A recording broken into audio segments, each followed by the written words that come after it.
Hey,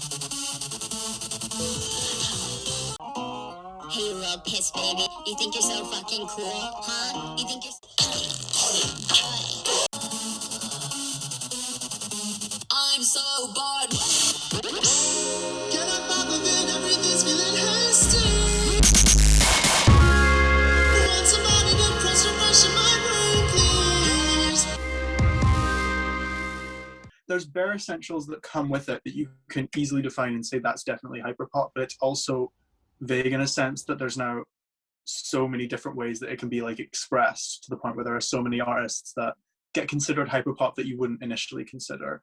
The most recognizable things would obviously just be like very loud drums in a like simple 4/4 pattern, synths, very electronic, heavy on electronic stuff, a lot of like vocal modulation, whether that be like pitching the vocals or like auto-tuning them.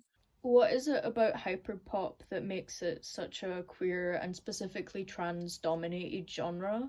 I think it mainly has to do with just the people who pioneered it in the first place. The obvious example is going back to like Sophie, who was a like trans woman, and she was one of the earliest examples of someone who made what could be considered hyperpop. For a lot of like queer people, they see that representation in this one specific genre, which we don't really have a lot of in the mainstream media, and when we do, it's very watered down or stereotypical. What would you say your favorite thing is about making music? Just like the new sounds that can be created with it.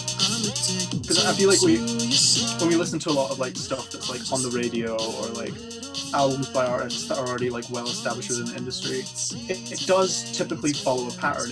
Being kept on your toes and not really knowing what to expect from the songs you're listening to, and having artists that will like keep pushing those boundaries with every single thing they release is like really interesting to me.